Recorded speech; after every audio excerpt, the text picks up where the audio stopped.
Was the Crosstown Series the best series ever between the Cubs and White Sox? We'll give you our Cisco and Ebert review coming up. And it's back to work for both teams, the Cubs and the Sox. While the Cubs head on the road to face the Mariners, the White Sox will sit and host the struggling New York Mets. In football, the Chicago Bears are in week 2 mode of the preseason as they'll travel to Cincinnati to face the Bengals in the Queen City. Who will start, who will play? We'll give you our full details of this second preseason game coming up. And we'll have all other sports media news nuggets. And the Minnesota Timberwolves were finally sold to a soulful owner. We'll get into that and a whole lot more as the Friday Fun edition of Second City Sports starts now. 10, 9, 8, 7, 6, 5, 4, 3, 2, 1. Keep him on the field. And this one, a drive in the left center field. Going back is Churio at the wall. Get out! For Robert Jr., his 4th of the season. And the Sox take the lead 2-1. Armstrong gets into another one. Sends Edman back. He's watching it land in the stands. What a night for Pete Crow Armstrong. Goes wide, up the guard again. And he scores. What a play! On Jordan Bennington, no chance at all for the Blues netminders. Connor Bedard. Wow. Getting what a pass. Buzelis with the fade on the drive.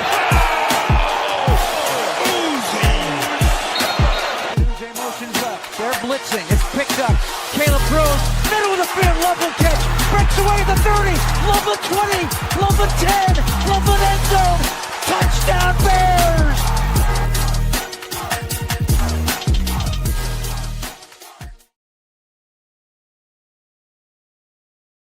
Fun-filled edition of Second City Sports on the hashtag Friday Fun Extravaganza right here on Sports Soul Chicago. LaKeena McGee is she. Sid the Kid here. You know it's me. You can follow yours truly on the Twitter, X, and the IG at SidKid80. Once again, it's SidKid80. That's SIDKID80. That's SIDKID80. You follow LaKeena McGee on the Twitter, X, and IG. Be sure to download that Sports Zone Chicago app wherever you get your apps. Please follow Sports Zone Chicago on all social media platforms on Facebook, X, Instagram, and YouTube. And if you're watching us now live in the living color on YouTube, after you like that video, if it allows you to do so, please hype the video so we can get this content out to as many people as possible so we can make this show your number one destination for the best in Chicago and national sports talk. And thank you very much in advance for your support. Like, share, subscribe, and tell your friends. We're not unapologetically fun, and we have very definite opinions.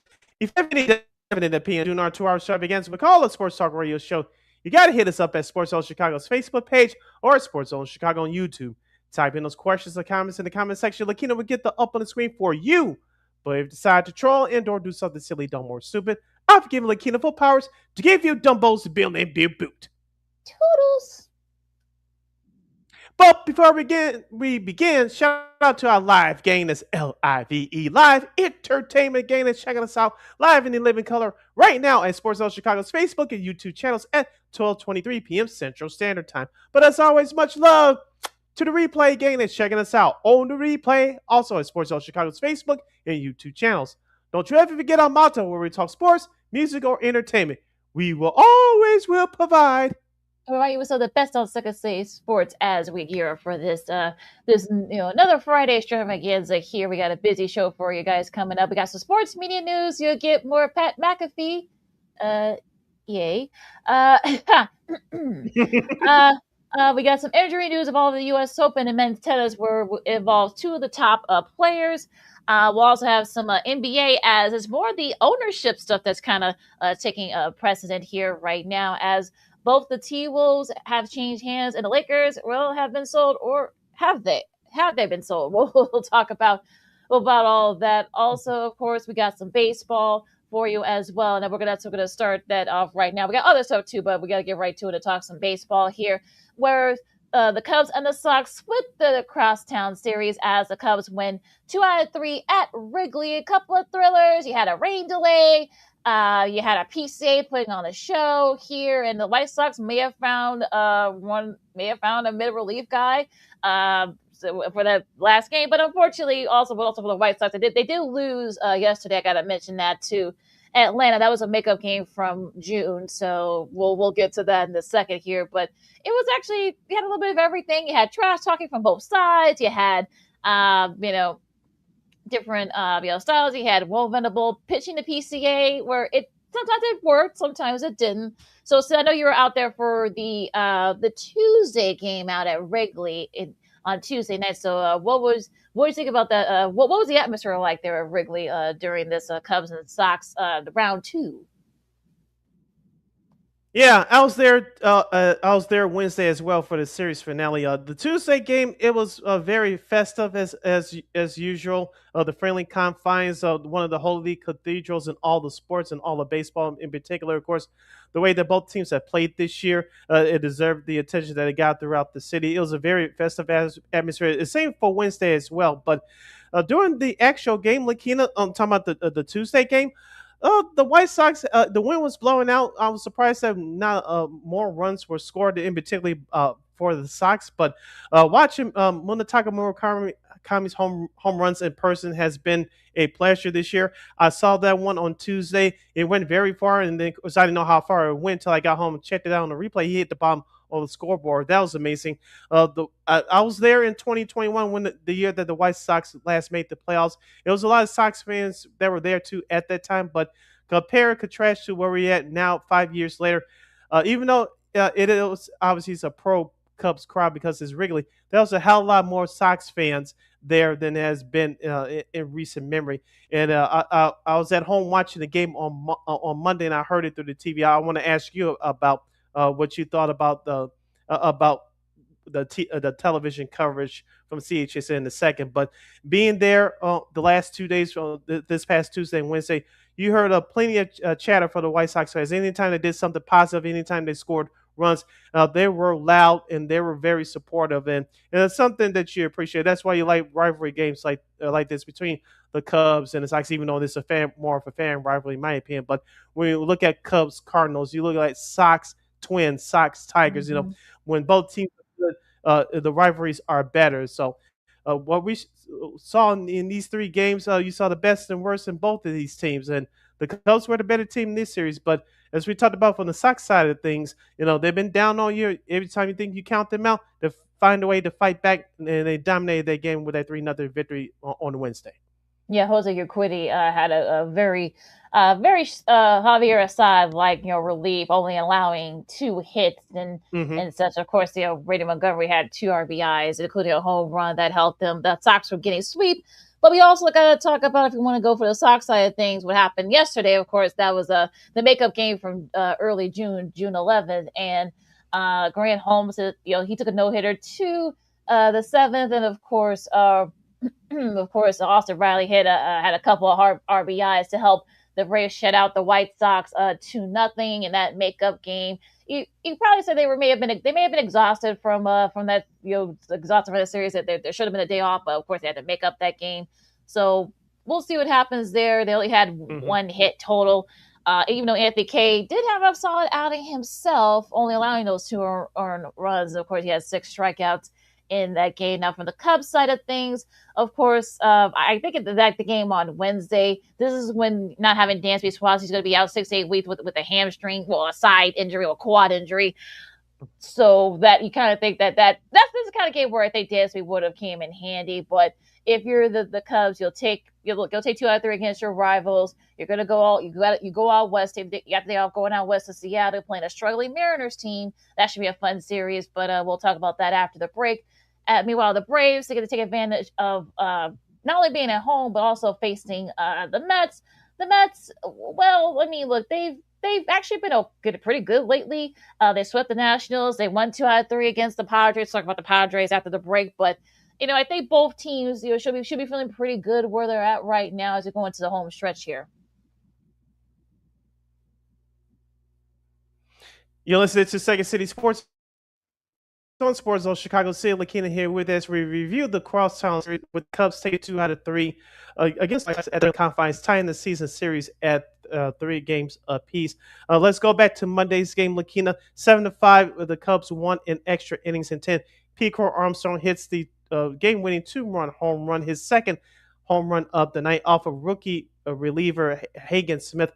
I know that there was a lot of criticism thrown Will Venable's way, and rightfully so, respectfully, but I was talking to somebody the next night. I said I kind of got why Will Venable put Hagen Smith in there. I know this was only his third appearance, I believe, since being called up about almost a couple of weeks ago now. Yes, he has to go through face situations like this if he wants to progress in his major league career, but where was Grant Taylor? I was thinking about watching this game live last Monday. So, and of course, Will said after the game that Grant Taylor was not available. He pitched the next 2 games, but he was unavailable for some reason last Monday. LaKeena, what would you have done if you were sending Will Venable? See, would you have pitched to PCA? Would you have brought in Hagen Smith first of all, even though Grant Taylor wasn't available? Would you have brought in Hagen Smith? Whoever you would you have brought in? Would you have pitched to PCA? Or would you have put up the 4 fingers and automatically put him on first base? Yeah, they did. I was a little surprised that, especially after he hit a home run prior to that in his prior at bat. So I'm a little surprised that Venable decided to pitch him. No, they did strike him out a couple of times on Wednesday. You're pretty took care of that, but yeah, the PCA is definitely make the case for the NL MVP discussion, especially with Ohtani. Kind of I don't want to say taking a step back, but he's kind of like not playing as much, and he's not pitching either, so that helps his case a little bit. But it'll be interesting to see what the Cubs do, especially out there in Seattle, and also the White Sox. Like we said, the Mets have been playing pretty well lately, but again, I think there's no reason why both teams shouldn't win their series on this weekend. Yeah, we'll give you the preview of both series coming up following this timeout, and we'll give you the best and worst of Major League Baseball from this past week. Pete Alonso's near home run almost helped Baltimore get back in the playoff race. We'll give you what's up with the Yankees or the Red Sox finally. And a certain player on the Diamondbacks did not report to the team, but it's been put on the 10-day IL. We'll get into that whole lot of madness and a whole lot more. I'm Sid, that's LaKeena. More baseball talk following this timeout right here on Sports Zone Chicago. Hey, it's your boy, the Superback, Sean Sierra, and be sure to follow Sports Zone Chicago on all social media platforms. On Facebook, Instagram, and our Roku channel, you can find us at Sports Zone Chicago. And on Twitter, we are at Sports Zone Chi. Also, be sure to download our mobile app so you can take Sports Zone Chicago with you on the go.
Got it done here.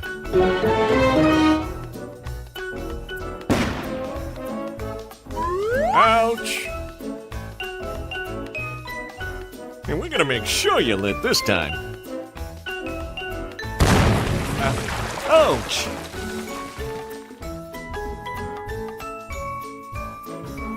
You're not gonna get me this time. Ow, Manny! Oops!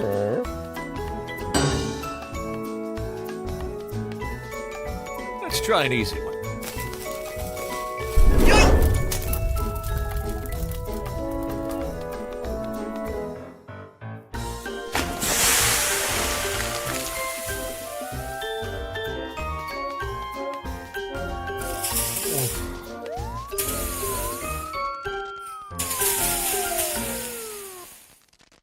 Every day, we take steps to keep the people we love safe, but some health risks are easy to miss.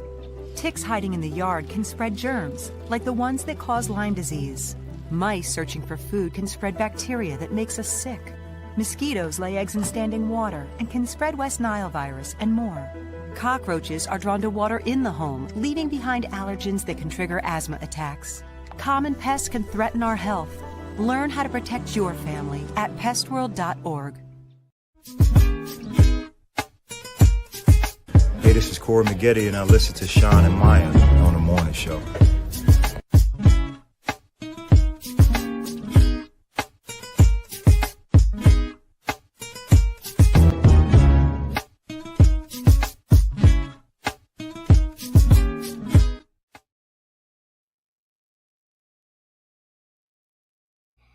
Welcome back to Second City Sports on the hashtag Friday Funk Edition. You're locked and loaded right here on Sports Zone Chicago. Sid the Kid is me. LaKeena McGee is she. You can follow yours truly on the Twitter, X, and the IG at SidKid80.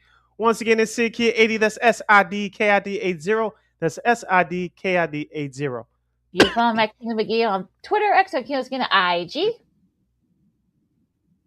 As we continue the Cubs, Sox, and the rest of Major League Baseball talk for this half hour, if you have any questions or comments regarding the world of baseball, both locally and nationally, please hit us up in the comment section right now at Sports Zone Chicago's Facebook page or at Sports Zone Chicago on YouTube. Type in those questions or comments in the comment section. LaKeena will get the up on the screen for you. Just to put a capper on both series, both the weekend series for both the Cubs and Sox. Here's your pitching matchups for the Cubs Mariners as they're in Seattle. You got Matthew Boyd versus Hancock. Then you've got David Peterson against Anderson, and then there should be a good one on Sunday. You got Brian Wu at Shonen Managa, so that should be a good one. Now we'll talk about the TV stuff coming up in a bit here, but yeah. So that was your schedule. That is your pitching matchups for the Cubs and the Mariners. And like I said, the Mariners they lost 2 out of 3 to the Brewers. So and they've actually called up left-hander Cade Anderson, who's their top pitching prospect. He'll start the Saturday matchup, like I mentioned. He was a third-round pick back in the 25 draft, so that should be an interesting matchup for with him and this Cubs lineup. So that should be a fun one. But considering that some of the struggles that the Mariners have had, there should be no reason why the Cubs, I should say, shouldn't win 2 out of 3 up there in Seattle. Yeah, even though they were shut out in their last game against the White Sox on Wednesday, the Cubs offense has been on fire. We talked about PCA in our first segment. He's the top candidate in my opinion for MVP. You're not missing Dansby Swanson's bat, but you're missing his glove.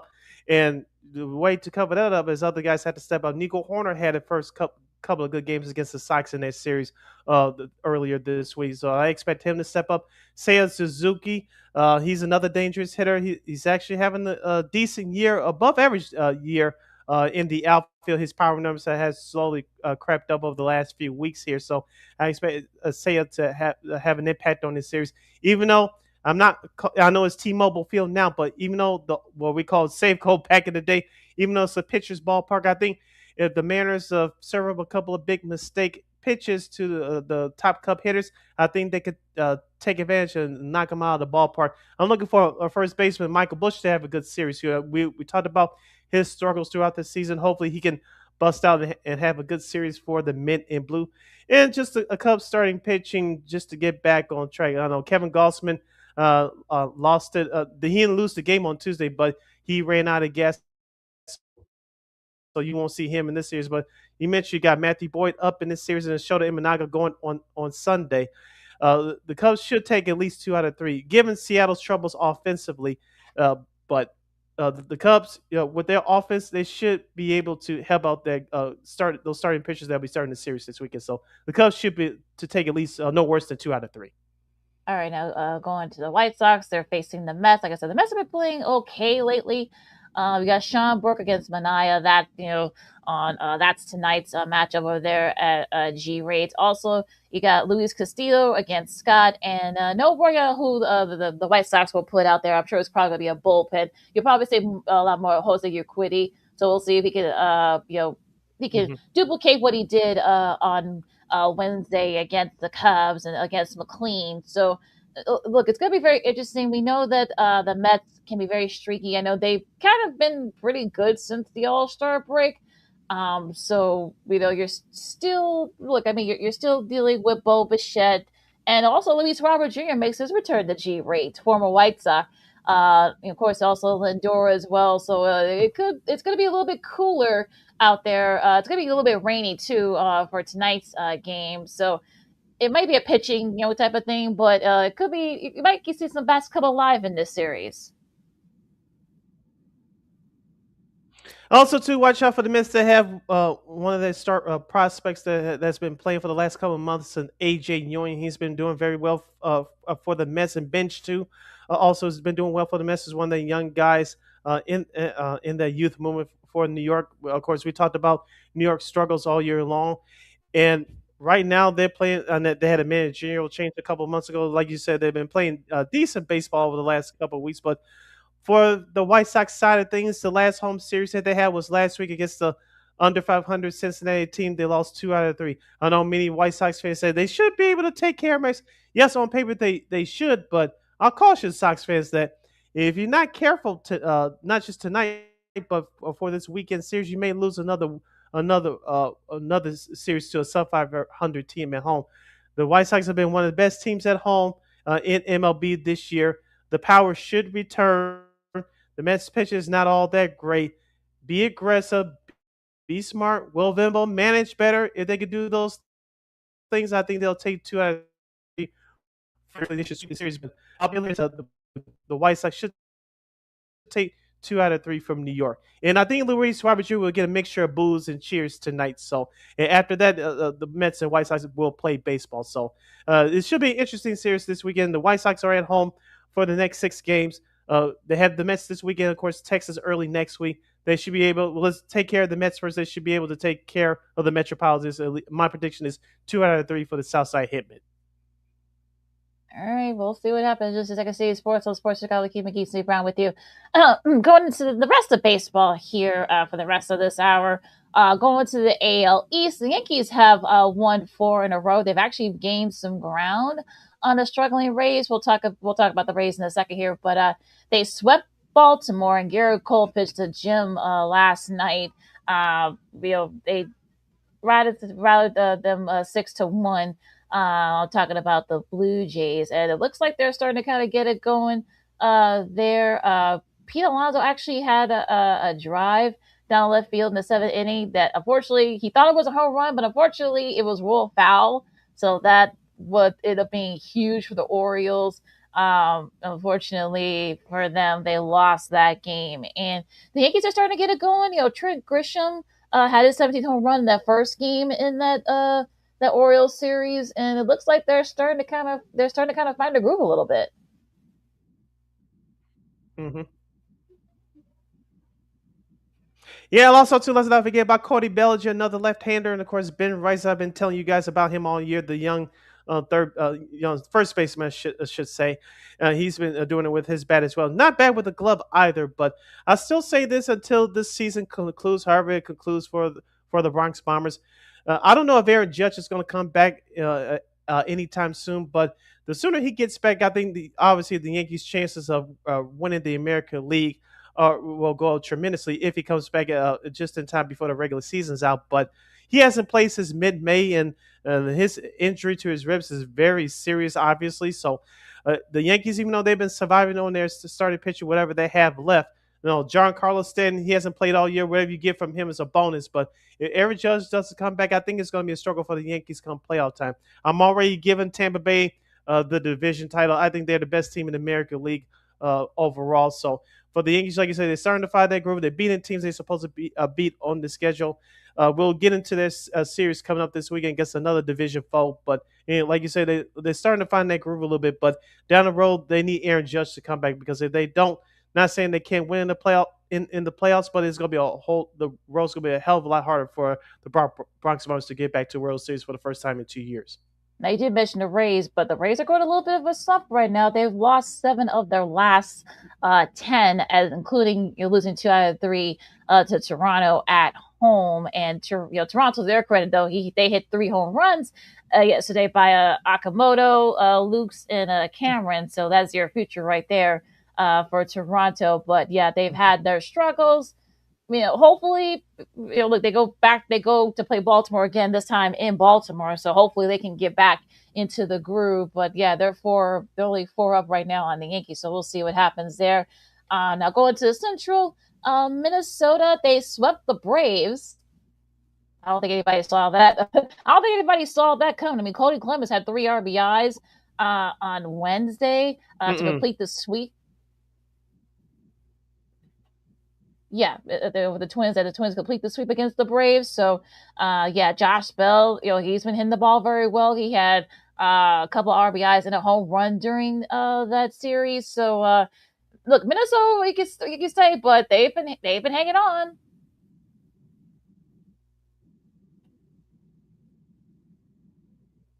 Yeah, you mentioned those big bats they have in the lineup with Cody Clemens and Josh Bell, who's been getting the job done all year at the DH spot. Their pitching has been average, slightly above average here during this recent run, but I still don't see them giving over the hump over Cleveland or the White Sox when it's all said and done. They're just on a little hot streak right now. When they play against better teams, I believe that the real Minnesota Twins will show, and they'll go back and hide underneath that covers. On the flip side, for the Atlanta Braves, they're going through a little bit of a mini stretch right now. Of course, they've been out on the road this week. Of course, you could tell that they wanted to get the hell out of there yesterday by beating the White Sox in the quickest fashion. Of course, they'll stay on the road this week, heading 90 miles up north to Milwaukee. So the Braves are going through it right now as we nearing the dog days of summer in August for a lot of these things. It's just about managing the players' playing time and just maintain that edge. So Atlanta's going through a little bit of a slump right now, but I think they'll be okay. It's just Minnesota's just trying to catch the last lightning in the bottle right now. Well, Cleveland staying in the AL Central. We'll get to the Phillies in a second, in a bit here. But Cleveland's their credit, though, they won 2 out of 3 against the Giants. If you ask them, they probably should have won that game on Tuesday. It was a pitcher's duel, but Yeah. yeah. But just shout out to Mac Wilkinson in his debut. He had 2 innings in relief, and they helped that helped the Giants hang on to beat the Guardians in that game. Although the Gavin Williams on Wednesday, he struck out 11 and 5 2/3, to complete to get the other match to get that series. So Cleveland, they're starting to kind of find it a little bit here. So we'll see if Cleveland, they got the Rockies, they stay out west and they'll play the Rockies this weekend. So we'll see what happens there. Now Detroit, to their credit, they did lose 2 out of 3 to the Pirates. Now, I mean, look, they're 5 back in that AL Central. Like I said, I don't think the White Sox are going to run away with it. I just don't. So I'm not going to say bye-bye to the Tigers just yet. They could go on a little bit of a run. We know this is how it is in baseball. They got 35 games left, so we'll see what happens. But, yeah, I think that Central is still up for grabs. I'm counting the Tigers out as far as the Central Division title. I'm with you. Anything can happen, but until I see some consistency with the Tigers, I'm not gonna, give them the benefit of the doubt. That team that we saw them that made the playoffs 2 years ago, they put together a run around this time 2 years ago. That obviously is not the same team. Your 2 top pitchers, and Casey Mize and Therese Skubal, no longer on the roster, and Riley Green is currently hurt with that knee. So Detroit is still technically in the wild card race, but I don't know if they can make a good enough a run to take that last wild card spot. I'm still a believer in Cleveland. I'm with you. I'm still a believer in Cleveland. Jose Ramirez is not right. Their starting pitchers, you mentioned that Gavin Williams. I saw a little bit of that game on the replay yesterday. The only reason why Cleveland's still in this thing is because they started pitching. And let's not forget one of their trade acquisitions at the trade deadline a few weeks ago, Joe Adell from the Anaheim Matrix. He's starting to heat up with that bat as well. So that's the only 2 reasons why Cleveland's still in this thing. Minnesota and Detroit, as far as the division, they're out, in my opinion. Well, Minnesota's 3.5 back as we're recording this, so I wouldn't say they're out just yet. Now, speaking of, the AL West, again, it seems like nobody wants to win that division. Every team in that division currently ranks in the bottom 10 in the majors in run differential. That's never happened since they started tracking run differential. That's a stat. So, yeah, yikes is I think that's only one way to put it. Now, Houston, they lost 2 out of 3 to the Angels. Texas, well, they did take care of business against the Nationals, so you give them credit there. That's the only team that actually took care of business. Of course, we talked about the Mariners already losing 2 out of 3 to the Brewers, so I guess you could say Mariners are still 4 back. I don't think does anybody. I feel like I've been saying this for like the last like 2 months or so. Does anybody want to win this division? Yeah, check these numbers out as you mentioned, LaKeena, with the run differential. Every team in the AL West has a negative run differential. We know about the Oakland Athletics at minus 185, the Anaheim Angels at minus 70. Check this out. This is in order from first to third. Your first place Astros minus 46, Texas Rangers minus 46, and your Seattle Mariners minus 46. Who had that in your bingo card at the start of the year? I mean that's just brutal. That division is, and I guess unfortunately this is going to be one of those things, one of those years where the weird thing is they're very below 500. Seattle's 8 games below 500. Houston's right at 500. Texas is about a couple of games under. So again, somebody's got to win at divisions. So we'll see if we look. We're counting into those last 30, 35, 36, 37 games left in the season, and it's going to be interesting to see who can take command of that AL West. But yeah, that's just brutal. Those numbers that we just talked about. So yikes! I think that's the only way to put it as we go into the National Real League. quick. Mm-hmm. Yeah, real quick. Let's give a shout out to Yordan Alvarez of the Astros, their big slug. I know he's been injured for the last year or so, but he's trying to go for the Triple Crown right now. He leads the American League in average, home runs, and RBIs. Do you think? Two-part question here. One, do you think he gets it? And number two, do you think he's your runaway winner for AL MVP? He's definitely the leader, I believe, because of that. And I guess there's something good's got to come out of that division. So, if Alvarez can keep it up, finish in the top 5 in those categories, I think he can definitely make a case for AL MVP because there really is no one, especially with Judge being hurt. There's nobody that's really like in the leader right now, so it's kind of wide open. So I think if Alvarez can keep up the pace that he's been doing with the home runs and the RBIs and the on base percentages, I think he's probably going to be kind of like the last guy standing for that one. You may be correct, but like I said, we'll see what happens. We have less than 6 weeks left remaining in the regular season. I know you said you wanted to go over to the National League. Going to the East here, of course, we talked about the Braves. They had their, like I said, they got swept by. They got swept, but they did win that game yesterday. That make a game yesterday against the White Sox, but they did get swept by the. The Braves did get swept by the Twins, so a little bit of a slump right now. Philadelphia, well, that's kind of given opening to Philadelphia. They took care of business against the Marlins, sweeping them, and oddly enough, of course, Arias, who they just acquired, he hit a home run. Aaron Nola actually that's probably his best outing since being in the Phillies uniform. So to cap off that sweep, I know Brian Stotts had a go ahead 2-run home run in the first meeting of that series. So look, the Phillies. Look, we haven't heard much from Shore. He's going to go through a little bit of a slump right now, but the other guys are stepping up. Yeah, we know the names are with Bryce Harper, JT Realmuto, and Trey Turner. But like I said, all the guys. Let's give Derek Hill some credit as well, playing some great center field defensively for the Philadelphia Phillies. Yes, if the name sounds familiar, yes, he was on the White Sox earlier this season. Of course, when Adolis Garcia went down for the Phillies, the White Sox and the Phillies made a deal, and Derek Hill was sent over from the South Side to Philadelphia. He's been filling in very nicely for the Philadelphia Phillies. We talk about their pitch. I know, looking, you have a problem with their middle relief. It may come back to bite them once again in the playoffs, but this starting rotation is solid. You mentioned about Aaron Nola. That's been, in my opinion, his best performance in the Phillies uniform this year. Zach Wheeler, Christopher Sanchez heads up that staff. So they have a nice starting staff. Johan Duran's a very good closer, but like you said, that middle relief could be a problem. So we'll see what happens with there. But they can hang around with Atlanta by the time they meet in a few weeks. They could take it, but like I said, you still have a long way to go. It's just about consistency for this Philadelphia squad. Hopefully they can keep up with that consistency. Now going to the Central, like I said, the Mariners, of course, they lost 2 out of 3 to the Brewers. And of course, Garrett Mitchell and Gary Sanchez had a couple. Had scored. They scored 6 in the first inning. That was kind of all she wrote for the match of that series. But Jacob Mizorowski. Well, okay. Well, that first series, I mean, that was just brutal. 22-0. I know some people even made a joke about the Packers putting out the Seahawks. That's the Brewers. They matched their biggest shutout in the modern era. 22-0. It is just yeah, that was just a. I won't go through the box score. You guys can check it out from the Monday's game, but that was just a.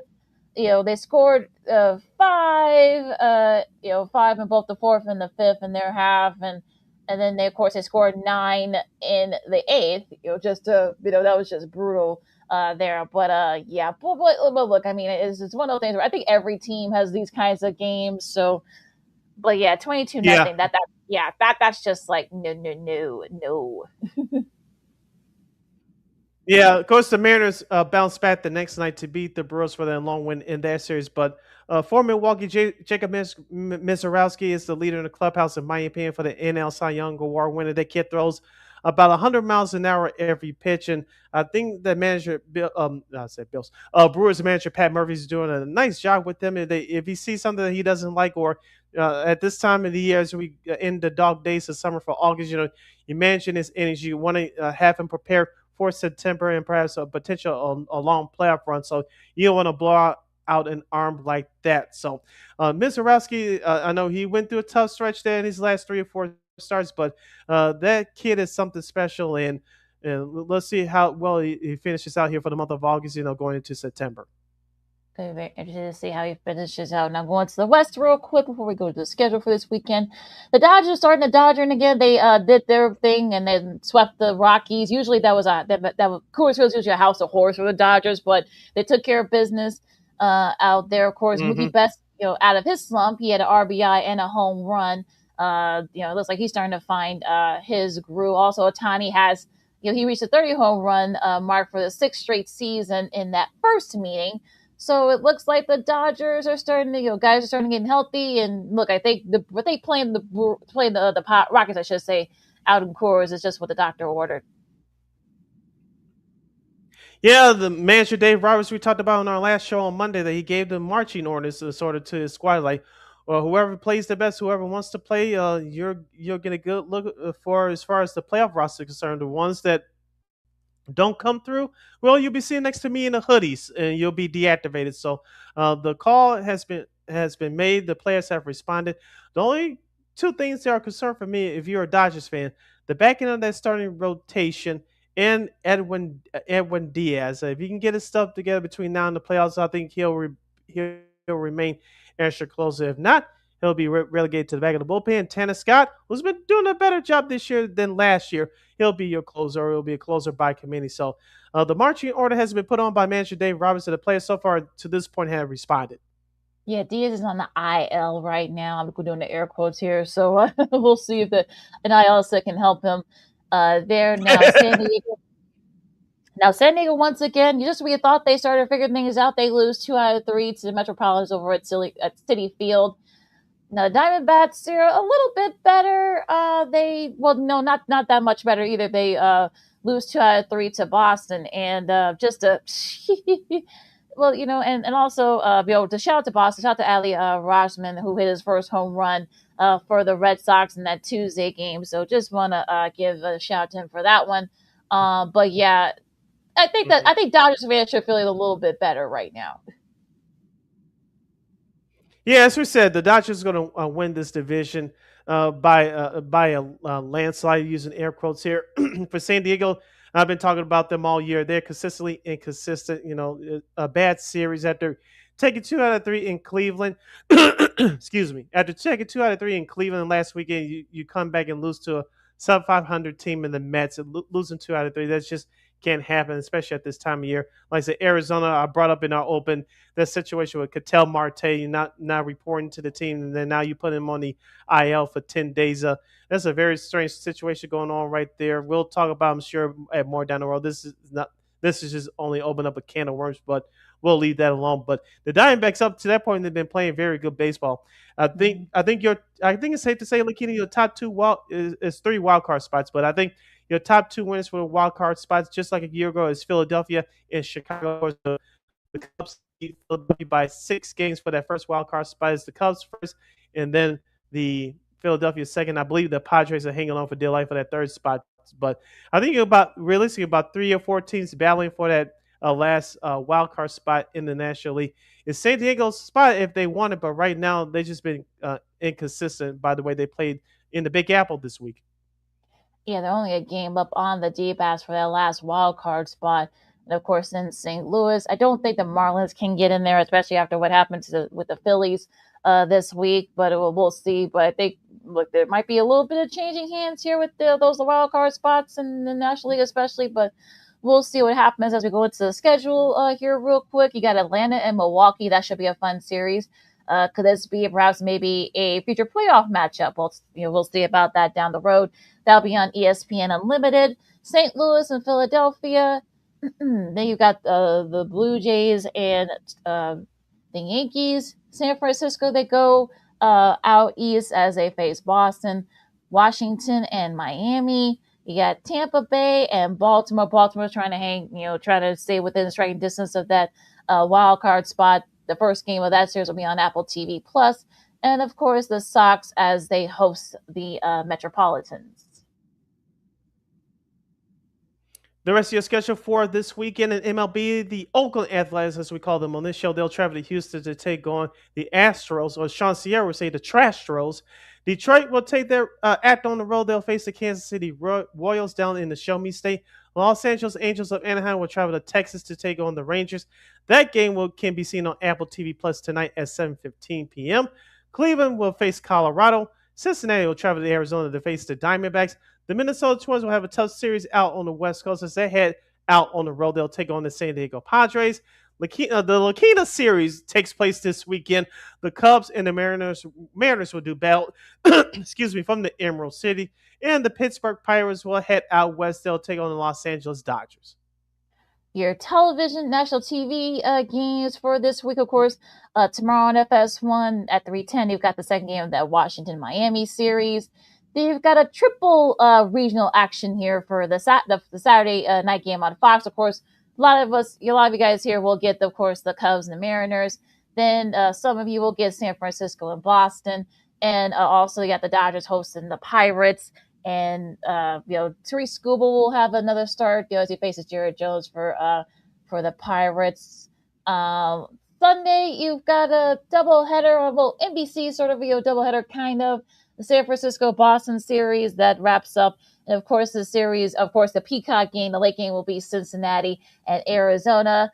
And of course, joining Dave Fleming on the call for that one, of course, you've got Jeff Brantley, of course, the reliever of the year from 1990. Of course, 1990 All-Star, was a part of that team that won the World Series in 1990 for the Reds.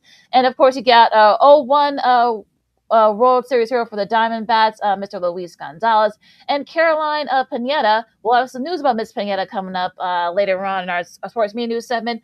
And of course, prior to that game, of course, the NBC game between the Giants and the Red Sox. You got Jason Benetti, Hunter Pence, of course, for two-time World Series champion with the Giants, and also Lou Maroney, 9-year MLB outfielder for the Red Sox. Of course, Anthony Rizzo will be part of the inside pitch, both the pregame and inside the pitch, of course. So that should be a fun one. He's always entertaining with that. And their Sunday night game for ESPN, you got Atlanta and Milwaukee. That should be a good one too to cap off that. And that's your schedule for this weekend in MLB. And the programming now for those of you here in Chicago with the Cubs Mariners game tomorrow night on Fox. Fox 32 will carry the Bears Bengals game. We'll talk about that. It's kicking off hour number 2. The Mariners Cubs game in the Chicagoland area can be seen on Fox Chicago Plus, formerly known as Power 50 or UPN 50. So just make a note of that for tomorrow for all you Cubs fans that want to watch the game, the MLB on Fox. They can be seen in the Chicagoland area on Fox Chicago Plus. Yeah, WPWR TV as it was back when we were growing up, Sid.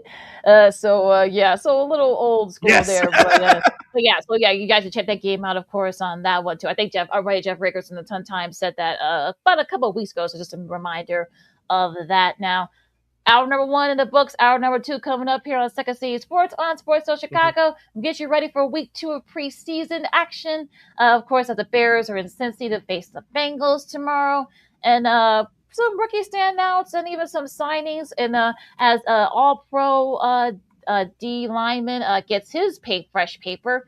We got all that and so much more. And of course, later on in this hour, we'll also have some sports media news, more Pat McAfee, yay, and of course, some news involving 2 of the top men's tennis players.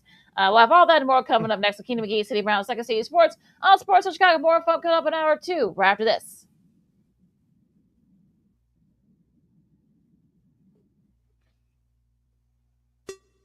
Hey, it's your boy, the Superback, Sean Sierra, and be sure to follow Sports Zone Chicago on all social media platforms, on Facebook, Instagram, and our Roku channel. You can find us at Sports Zone Chicago, and on Twitter, we are at Sports Zone Shy. Also, be sure to download our mobile app so you can take Sports Zone Chicago with you on the go.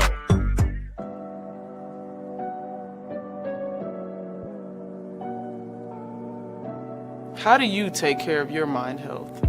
For my mental health, I meditate in the mornings. I have my dogs. They're the best. I just find ways that help me just relax. Finding things that make me happy, like being close to my family. I meditate a lot and read books. I have hobbies outside of the game. I'm able to switch off. I'm able to turn my brain off from the game of basketball. Your mind health matters. Your mind health matters.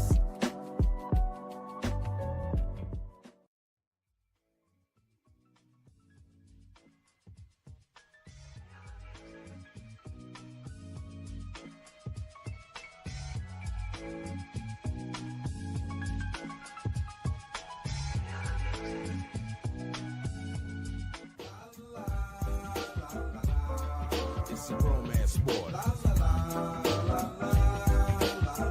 What? It's a romance sport like that. Your Marine Corps' way of life is to defend the American way of life.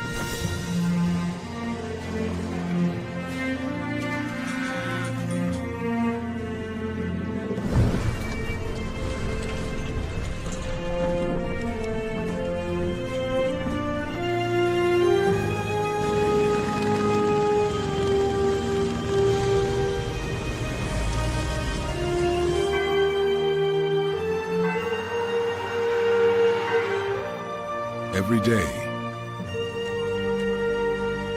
no matter where we serve, we take a stand for our nation, for each other, for us all. The few, the proud, the Marines.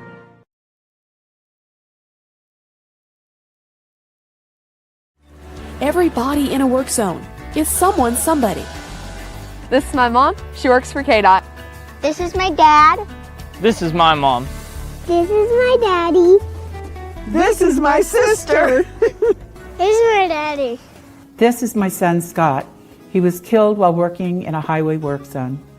When you drive through a work zone, drive like a life depends on it. Because it does.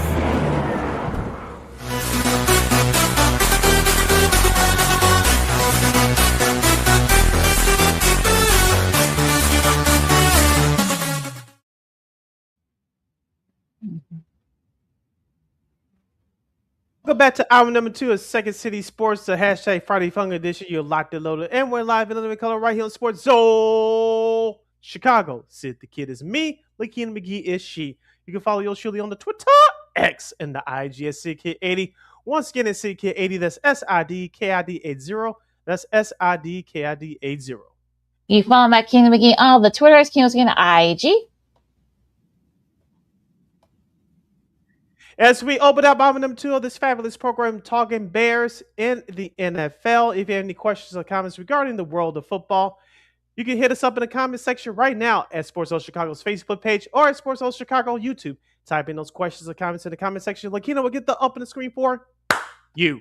The Bears are in Cincy as they get ready for week 2 of their preseason schedule. They'll be facing the Bengals. They've had joint practices pretty much most of this week. They started it yesterday, so it's going to be very interesting. Of course, you can watch that game at 6:00, of course, on Fox tomorrow night. But yeah, I mean, like I said, you'll definitely probably see any of the ones out there for neither team. Like I said, you're probably going to see Caleb Williams chilling on the sidelines as he was the first preseason game. It'll be interesting to see more the defensive side of it, of course. Austin Booker, I want to see how he looks. Neville Gallmore, I think that's another guy that I kind of want to see. He's a veteran, so you got to think you're probably hoping to get into that DE spot behind Dial Madengo. Xavier Woods, I know he suffered an injury, so he's questionable for that game tomorrow. I really like what he did. I really like what he did. So it's going to be very interesting to see what the Malik Muhammad is another one. We talked about him with our buddy, a new buddy, Jacob Infante, with his last week. So I think that's really it's really the 2s and 3s that like I said, I don't usually watch preseason, but if you want to go by who you want to see, perhaps we'll see how they do against the Bengals. But that's really the guys I want to see. Yeah, it's going to be very important for this Bears team, as we talked about last week. The depth of this team is going to be tested a little bit more, just like last year, because of the injuries that they suffered throughout the roster last year. They're going to be tested more this year. But Tyson Bagent, who was injured in that victory last week against the Cleveland Browns, he and running back Kyle Monangai, they were left back here in Chicago to treat their injury. So you're definitely not going to see both those guys tomorrow night. But I'll start with you, LaKeena, on the defense. I'm with you on those guys that are the young guys that I'm watching for as well on the defense, in particular Malik Muhammad. Of course, he's playing some nickel as the Bears are trying to find a replacement for Kobe Bryant, who's going to be out of 4 to 6 months for this upcoming year. He struggled at nickel, talking about Muhammad, but let's see how many reps he's going to get at that spot again. If he's going to get some more reps at the number 2 position as far as defensive backfield is concerned. But I want to talk about the joint practices that they had earlier this week. Of course, Jalen Johnson made a couple big plays, especially on Jamar Chase, the top 5 wide receiver from the Cincinnati Bengals. Of course, rookie safety Dylan Thiedemann had a couple deflections, including one off of tight end Mike Gesicki. Made a couple good plays there. Devin Bush, as you mentioned, LaKeena on the defense. Y'all know you talked about him last week. He had an interception as well. But on the flip side, for the offense, both offense actually looked good. Joe Burrow did his thing for the Bengals, even though he threw a couple of interceptions toward the end of the last practice. Caleb Williams struggled at the end with the 2-minute drill in the last practice. But talking about Caleb, 3 of his first 5 passes were all touchdown passes. So as we talked about here on so far in training camp, the offense is ahead of the defense, unlike a year ago when Ben Johnson was trying to figure out his roster. The offense, I don't think you have to worry too much about. But the only thing, in my opinion, LaKeena, you have to worry about, and this is one thing I'll be looking forward to watching this on Saturday, it's the left tackle position. Of course, Isaiah Trapilla was activated off the PUP list on Monday. Of course, you have rookie Jarek Willis is battling for that position. Of course, you have his name escapes me for the moment. He was on the roster last year. His name is Braxton Jones. Thank you, Braxton Jones. I know he's technically has that spot right now, but let's see what happens with him. Of course, you have Theo Benedict, who's battling for that spot as well. So, who's going to see the most reps at left tackle on Saturday? That's all I'm going to be watching for as far as offensively for the Bears are concerned. Yeah, I know Saquon Barkley. I know the Patriots and Eagles had joint practice. I know he said it was something bad. He's not a fan of joint practices. I can understand why, because you're not really releasing too much. You're not going to really, lit out the playbook all out. You're just kind of seeing like in the feel of things. So, I think joint practice are always interesting because Mhm. you don't like. I know a lot of guys don't like hitting each other, so like you got to hit somebody. But even there are rules that you can't go too far because we've seen some guys get hurt. During Mhm. those joint practices, so that's probably why Saquon Barkley said he hates them. But yeah, I mean, look, it's fine. Look, Thiemann looked okay. But again, I don't. You're not going to see a lot of the playbook being thrown out on either of these teams. So you're like, okay, you got a chance to actually hit other guys. That's not on your team. So joint practice are always look at like I think it's more like for the for like those mid round, late round guys or dreaming guys that I talk about. So whatever. And the whole thing about of course, Ben Johnson said that he wants the Bears to have the best offense ever. Well, I'm gonna keep saying it. You better get your defense together because I know Kyler Gordon was watching those joint practices, but he's not out on the field yet. We need them out. We need him out on the Mhm. field. So I think being the best offense doesn't mean anything. It doesn't mean dilly squats unless your defense can actually be kind of like right at the mid level. So he probably should not have said that. And also, too, of course, like the names we mentioned, of course, it'll be interesting to see with Thiemann and Jalen Johnson, Tyreek Stevenson, that secondary. That's still a very big question mark. So for me, look, if those back end guys can have maybe make it respectable, I think you could be okay if you're the Bears. But Mhm. at this point, it's just like it's a lot of lip service, in my opinion. Yeah, for the defense, Beanie Bishop who had two interceptions last week. Can he follow up with another good performance against the Bengals? And on the flip side, offensively, Caden Davis had a good game. I think you have about 3 or 4 guys up for that last wide receiver spot. Remember Scotty Miller, who was on Tampa Bay a couple years ago when Brady and them won the Super Bowl. Of course, he was with Pittsburgh the previous 2 years.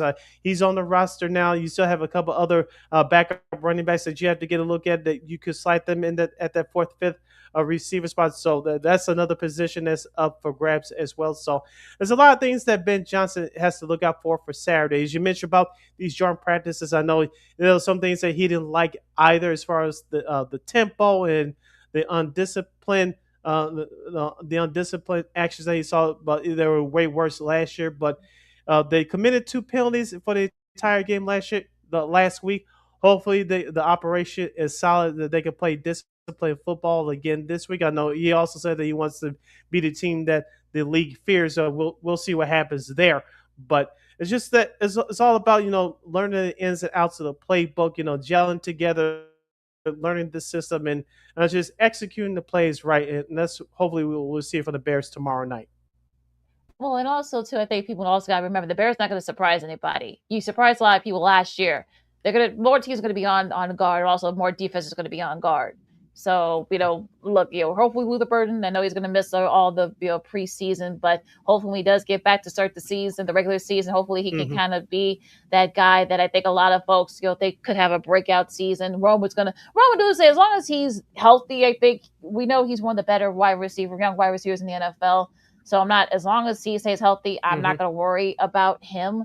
Look, I think Janae Walker could be a guy that could have a good year. I did. I brought in Khalif Raymond, I should say. He could be probably that guy too. So I think it's just one of those things where you probably shouldn't say those kind of things out loud because folks going to use that as Baltimore material. Of course, I know the Bears want to use stuff other people say about them as Baltimore material.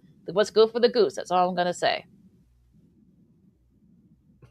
I like my coach who's very confident and bashful. He backs it up about with his actions, and I don't think there's anything wrong with Ben Johnson. I get what you're saying. Like some stuff you do have to keep in house, but if you're confident, you put in the work in, you see that the players are respecting you, and they're putting in the work and they're putting the actions behind their words. I like what he's saying. He's put his challenge. He's basically his challenge out to his team. Like, yeah, we could be the best offense in the league. We being the best offense ever. That's a little bit of a stretch, but he's putting the challenge in front of the guys, and the guys have responded. So I don't think it's a bad thing. But like you said, when that bell rings, and that's when the real answer, the real answers to those questions will be revealed. So, but I kind of like what Ben Johnson's doing. Obviously, the players are respect him, so he has to little bit of a leeway here. So he's definitely bringing that energy. He's bringing that confidence and that brashness a little bit to that locker room. And the players have responded, but like you said, once that bell rings, it's really going to be a true test to see what this team is made of,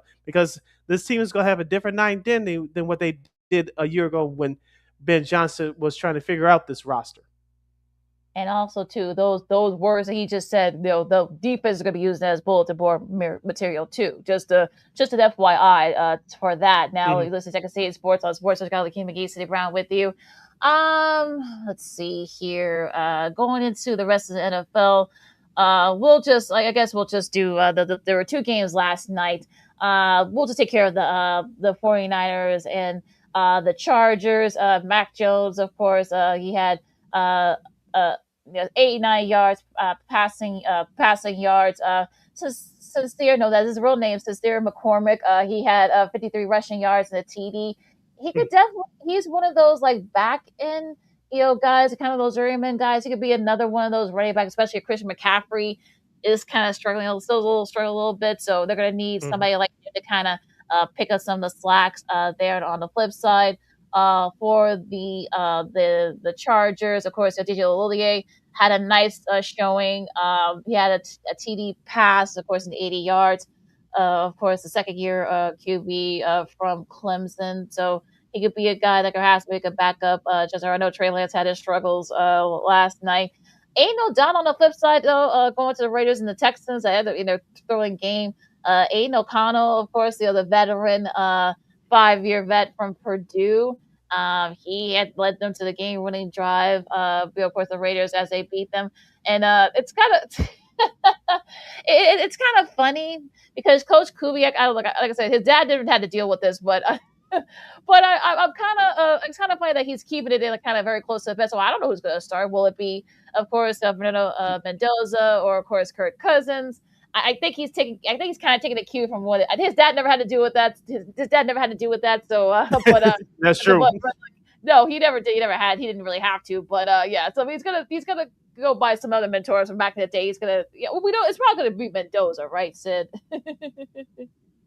Yeah. I think at some point, if Mendoza doesn't start the season, it will be him by the midway point of the season at the earliest. Of course, we talked about Kirk Cousins. He looked great last week in the opening drive in their preseason debut against the Arizona Cardinals. I know that Mendoza threw a pick six last night. Unfortunately, that's going to happen as he's trying to find his way in this league. But the Raiders, I'm not going to sit here and say they're going to be a surprise team, but they could be just slightly better. In that ugly, but it could be a very competitive AFC West. Of course, you still have the Chiefs, you have the Broncos, and you have the LA Chargers there as well. So the Raiders could improve, but they'll probably get lost in the sauce once again. On the flip side for the Texans, they're just trying to get back to the playoffs and have all the guys healthy, ready to go when that bell rings in September. So, so you can't take too much away from it. Last night, Houston, it's all about the individual players at this point. Well, especially your second or third stringers, who's going to be those impact players from that group of players, and then for the Raiders is always trying to rebuild and set the new tempo with the new head coach. I wanted to ask you, LaKeena, do you care about this or not? ESPN debuted this new scoreboard bug last night. Did you even care at all, or okay? I mean, I'll be honest with you. I'm like, okay, whatever. I was gonna say, like, it looks fine to me. I don't like why people were making such a big deal about it. I mean, okay, the color's a little bit more bolder. It's a little bit more, like more pop. But okay. I mean, look, if you remember all the way back to the early years of Monday Night Football, even in the '80s, they didn't have the score button. So the fact that you have a score button at all is never a bad thing. So I know people were making a big deal about it on X, but I'm just like, okay, that's nice. Yay, score bug. Yay. Okay. I didn't really care. You listen to Second City Sports on? Yeah, same here. You listen to Second City Sports on Sports Zone Chicago. LaKeena here with you, talking Bears, talking preseason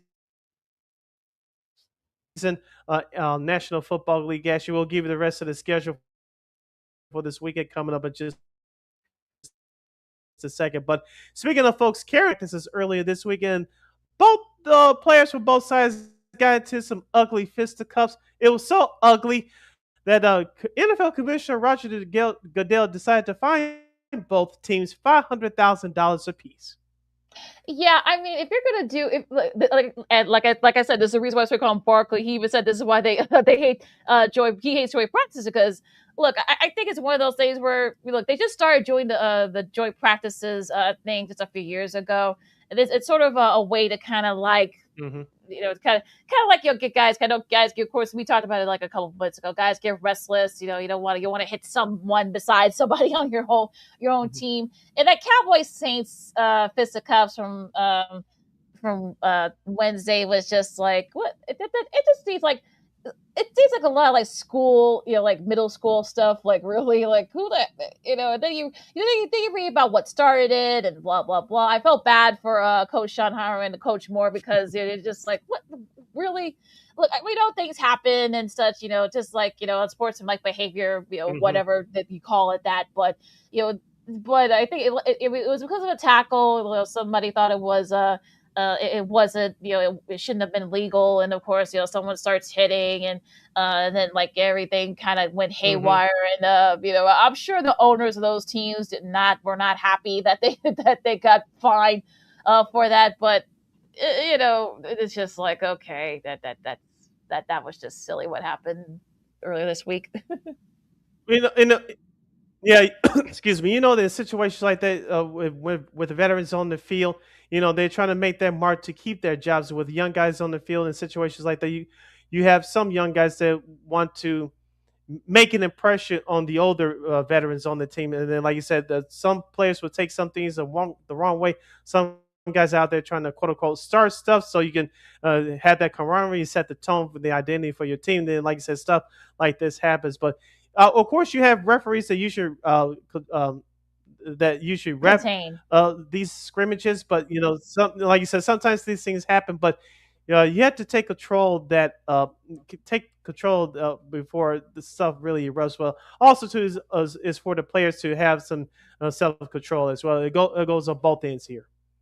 Yeah, I mean, I think one guy body slammed somebody into the ground, and one guy tossed his helmet at somebody, and that led to another fight and another pushing and shoving. And I think that's inexcusable. The helmet tossing. Yeah, I mean, it's one of those days where, and then punches were thrown on both fields, of course, with the offenses and defenses, core like they're practicing against each other. So you're just like, and then of course they had to stop play like I think about a dozen times from the stuff I've read. So yeah, so it's just like really what look, I get that there are some guys, you got the journeyman guys we talked about who want to make their mark. They got the veteran guys that want to keep their job, and it's just like it just seemed a little bit juvenile to me. Look, I've seen high school teams, treat each other better after a physical game like that. So the fact that these guys, men can't even like do a scrimmage, and they're like, what really? What are we doing here? Yeah, but so hopefully things are much more under control for everybody, for all the other teams around the league as we get into the middle part of the preseason schedule here in the National Football League. Speaking of the schedule for this week, tonight we have 3 games. The first game can be seen live on the NFL Network at 6 p.m. Central Standard Time as the New York Jets will take their show on the road to Pittsburgh to face the Steelers. I think it's safe to say that the Steelers will not have any other starters, i.e. Aaron Rodgers and everybody else. So that I think it's safe to assume there. Of course, on the flip side, the Jets and they are trying to rebuild from a terrible 4-win season last year. At 6:30, we'll have the Panthers and the Jaguars from Jacksonville. And at 8 o'clock, joined in progress live on NFL Network, we'll have the rematch of the 1997 season Super Bowl between the Packers and the Broncos from Denver, Colorado. I think it's safe to say that I don't think we'll see too many starters from this game either. No, absolutely not. So, so that should be an interesting game, though, regardless. Tomorrow, of course, you got Washington and Detroit. Sam Laporta, of course, that's something to look out for. That hip flexor injury that he suffered a couple of days ago. That might be something that they have to keep an eye on there. Buffalo and Cleveland, that'll be on NFL Network. Atlanta and Indy. Baltimore, of course, Jesse Minter. I don't know if he's going to be doing his Eminem impression anytime soon. Of course, you guys saw that. I saw that. That was very hilarious. That was just he really got into that one. But back to business as they face that Baltimore face Minnesota. That'll be on ESPN Unlimited at noon. New Orleans and the Rams. That'll be on ESPN Unlimited at 3. Excuse me. We got the Giants and Miami, of course, on the NFL Network. Of course, the Bears and the Bengals. They'll be on for here in Chicago. They'll be on WPWR TV, of course, Power 50 or Fox Chicago Plus as they call it now. Philadelphia and New England. So you won't see Saquon and Hurts and the rest of those guys out there. Kansas City and Tampa Bay. Of course, Vita Vea gets his new contract, so he'll be chilling on the sidelines, I'm sure. Very deserving an extra $30 million in money, so congrats to him. I'm sure you won't see any of those their ones out there either. And then, of course, that'll be on ESPN Unlimited as well. And, of course, capping out the nightcap on NFL Network, you got Arizona hosting Dallas. And your Sunday night game for the NFL, this will be broadcast on Fox as the Tennessee Titans will host the defending Super Bowl champion Seattle Seahawks from Nashville. All right. So, of course, we're going to take a quick break. And, of course, we'll do our sports potpourri segment as we'll be talking about stuff from sports media news. We get more Pat McAfee. Yay. Of course, there's some changes in the lineup for both ESPN's pregame shows and also to Notre Dame football, of course, on NBC. They've made changes to, I'll play off that teased earlier in a bit here. The top 2 men's tennis players in the world, there's some news about both of them. We'll talk about that and so much more. LaKeena, McGee, Sidney Brown, Second City Sports on Sports of Chicago, our Sports Potpourri segment coming up right after this.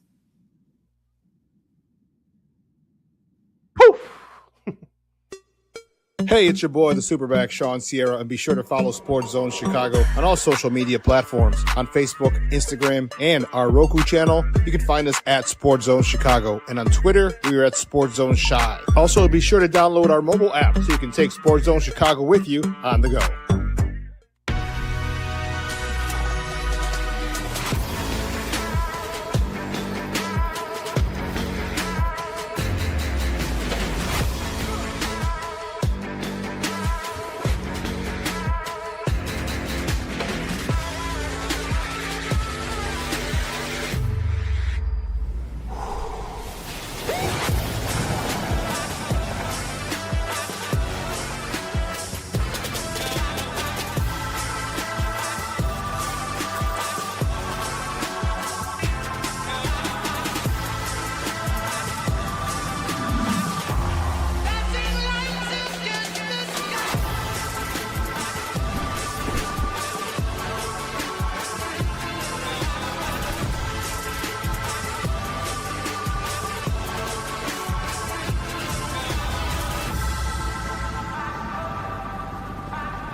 Got it done here.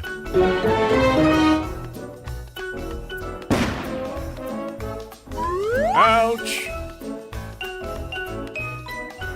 And we're gonna make sure you lit this time. Ouch!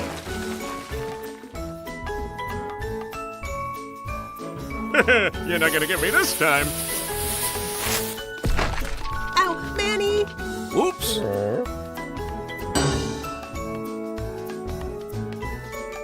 Let's try an easy one.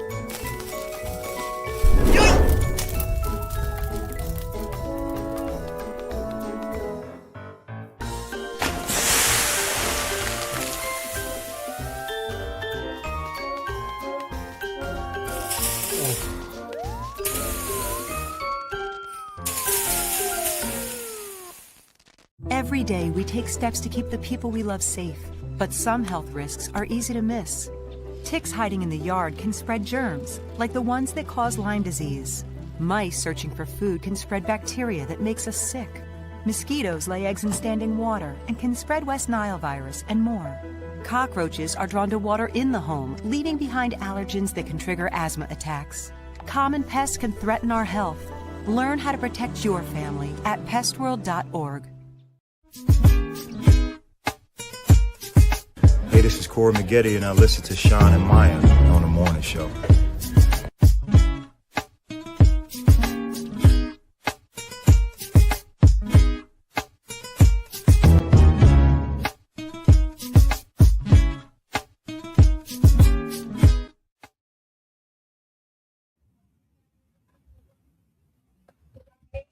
Welcome back to Second City Sports on the hashtag Friday Fun Edition. You're locked and loaded, and we're live in living color right here on Sports Zone Chicago. Sid the Kid is me. LaKeena McGee is she. You can follow yours truly on the Twitter, X, and the IG at SidKid80. Once again, it's SidKid80. That's SIDKID80. That's SIDKID80. You can follow LaKeena McGee on the Twitter, X, again, IG. This is our last break of the show for today and for the week. So if you have any last minute questions or comments for us of any of the topics we discussed thus far today, we had the Bears, Cubs, Sox, Crosstown, baseball, and the rest of the NFL. And we'll have some sports media news delivered to you guys here coming up in a bit. So if you have any last minute questions regarding any of the subjects we discussed thus far in today's show, you got to hit us up right now at Sports Zone Chicago's Facebook page or Sports Zone Chicago on YouTube. Type in those questions and comments in the comment section. LaKeena, we get the opening screen for you. To the NBA, of course, James Harden has agreed to a new 3-year deal worth $97 million to stay with the Cavs. And well, I guess if you want to call it a fleece, if you want to call it this or that, I know he joins a pretty exclusive club of players that are some of the highest career earning players of all time. He'll have about over $500 million by the time the 28-29 season ends. Of course, Kevin Durant's at the top. We got LeBron James and Steph Curry, Paul George, Joel Embiid. That is your top 5. Harden would be number 6. Of course, you got Anthony Davis, Giannis, and a couple of other guys that make the top 10. So that's just just a little bit funny how all that kind of like shaped out there. Yeah, I know that James Harden gets a bad rap for not coming through in the playoffs, and I think that reputation, unfortunately, has been earned on his behalf throughout his career. He's never been one of the best top 5, top 6, 7 scorers in his era in the NBA. He's definitely a basketball Hall of Famer, but I think that for the Cleveland Cavaliers, this is a recovery piece of not bringing LeBron James home. Of course, LeBron took his talents to the Philadelphia 76ers. So who could we see pair up with Donovan Mitchell? We just saw this past year, and that's James Harden. So they had to get a superstar to pair up with Donovan Mitchell once again. So we saw that Cleveland had a good year last year. They upset Detroit last year in the second round of the playoffs. Of course, they got blasted by the world champion New York Knicks now in the Eastern Conference Finals, being swept out of there. So I think Cleveland can tighten things up in the back end of their bench here. We'll see what happens. But, say James Harden, I think Cleveland should save face for bringing him back for 3 years. Yeah, I think that's definitely the reason why they brought him back. So, yeah, we'll see how this goes. We'll talk more NBA down the line here. Now, on the ownership side of things, of course, you thought that maybe the Buzz family, of course, they had most of their intention to sell the remaining shares of the Los Angeles Lakers. The 5 of the 6 are united. Of course, Jeannie Buss seems to be the lone holdout here. She, the current governor of the team, and she's abstained from the vote to sell. She wants to control, her earnings with her sister and their 4 brothers. So it's going to be very interesting to see, I guess, if this could go to court. So yeah, I know, of course, Mark Walter, we talked about it last week, of course, sold the majority of it to, of course, former Disney CEO Bob Iger and Josh Kushner for $12.5 billion. So now I guess she's Shiv Roy, and for people, if you watch Succession, you'll get that reference. But it's just like, I guess it's about to be a mess with the Lakers and his ownership group. Of course, the history behind the Buss family, how the late great Jerry Buss, our father, bought the team in the late 70s. Of course, he was a real estate guy, and of course, it was a family business that all the kids grew up working for their dad throughout the years. Of course, there's been drama throughout that family too. On the flip side of that, but is when you're used to doing something for so long, and someone tells you like, you can't do it anymore, it's over, you have to give it up. You're not gonna go out without a fight. You're gonna hold on to something that has been your identity for basically your whole life. So I'm not surprised what's been happening here. It's all about money. It's all about greed. It's all about control. But like you said, we just opening up the surface on all of this. So, like I say, we'll see what happens. But Jeannie Buss, he's been working around the Lakers and the NBA her whole life, and she's going to leave with something. I guarantee you that. So, people thinking she should just give it up and just walk away quietly, that's not going to happen. Maybe I'm looking at things the wrong way, but she's not going to go out quietly. I guarantee you that. Yeah, it's probably just one of those things where she probably wants a nice little check, if you will, to sell the safe. Maybe give her a couple Mm-hmm. $100 million to perhaps maybe walk away from this deal. I'm sure they'll figure it out, but you hope that Mm-hmm. you don't want it to be a legal mess and that goes on for months. I think, especially with now LeBron over in Philly, you want to try to get that stability and perhaps maybe see if we can try to rebuild, with Luca and Austin Reeves and the rest of the new Lakers squad. So I think it's going to be one of those things where I think they'll figure out something. I just don't see this going on, for like months, if not years. Yeah, I know there's been some stories out there too about how Mark Walter got some of his resources to buy the Lakers and then, of course, sell them. So I said that angle of it, people should pay attention to as well because he only owned the team for 9 months and then he sold it to Bob Iger. So there's some fishy things on how did he receive his funds to, to buy the team and to sell the team and how that process all came about. That's another angle that people should pay attention to as well. All right, now something a little more stable is the Minnesota T-Wolves, of course that, and of course the Lynx as well, the WNBA team. Mark Saad, who was already a minority owner, a significant minority investor in the team and the ownership group, of course, but they bought. Will retain, of course. He decided we'll get the majority and controlling owner, also the largest shareholder of the T-Wolves and the Lynx by buying the majority of co-owner Mark Lorsch's stake in the two franchises. Of course, those are valued at $4.5 billion. Laura will retain a minority investment in the team. Of course, A-Rod, Alex Rodriguez has decided to increase his equity stakes. They haven't made it clear how much. I think I've heard like maybe 20% or so, maybe like the most 15 to 20%.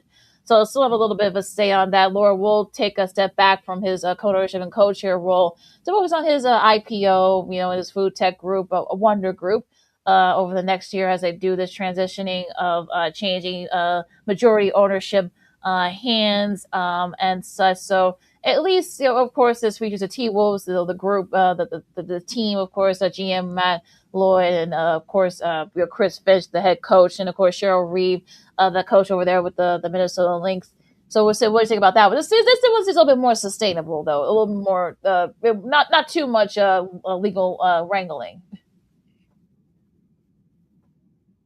Yeah, like I said, very much more organized, less drama, unlike the story we talked about just a moment ago with the Lakers. And I just find it interesting to see. I know we're living in a different landscape and a different economic climate for sure in our country. How much of these franchises are being sold for?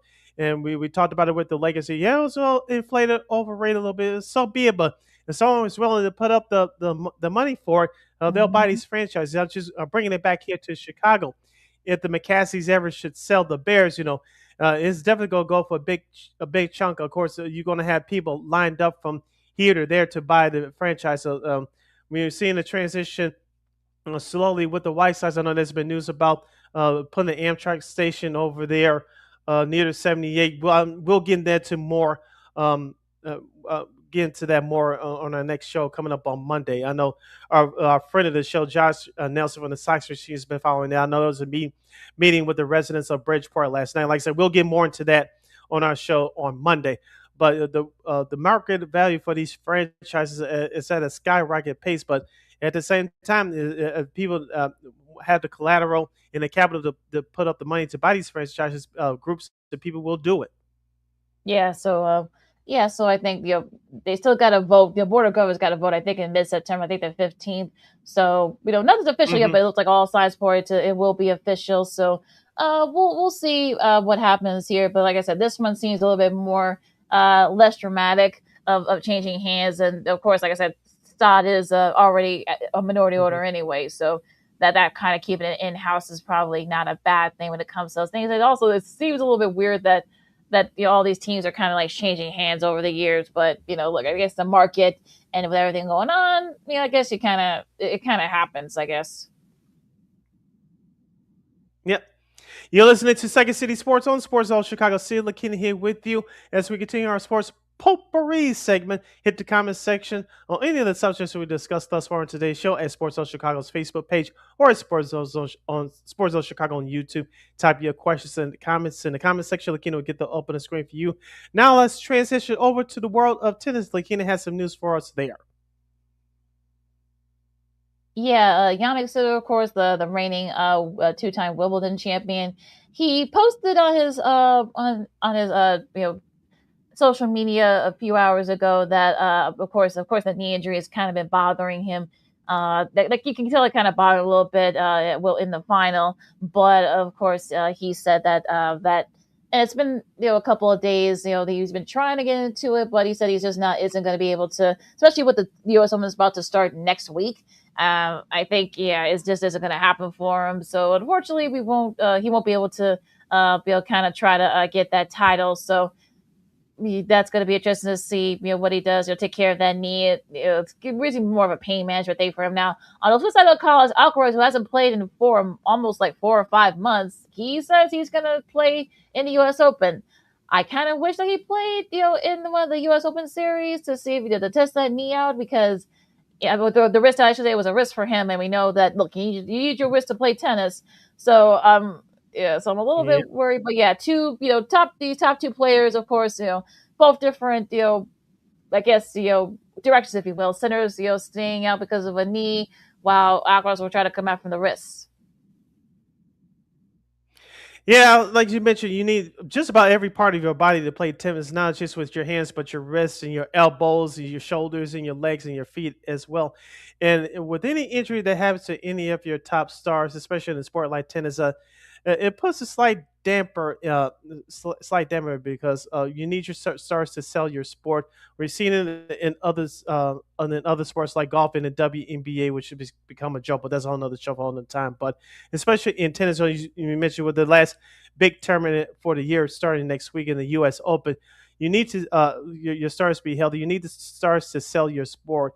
And for a person like yours, surely that really watches it occasionally, you want to see the big stars to stick with the sport and be healthy. But when the stars are injured, they're not at their best. It really denigrates the sport, in my opinion, such like tennis and golf.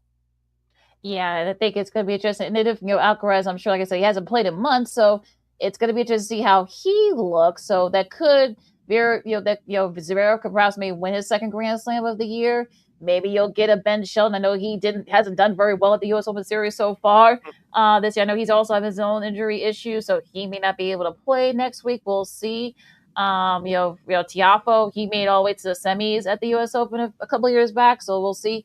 Maybe Taylor Fitz, perhaps. Maybe this could probably, this could probably, I guess, come away with the, kind of like open the door a little bit for one of these guys to kind of break through. So, like I said, I think, with Sinner being out, Alcaraz, he doesn't know how he's going to look. This could be a wide open field for the men.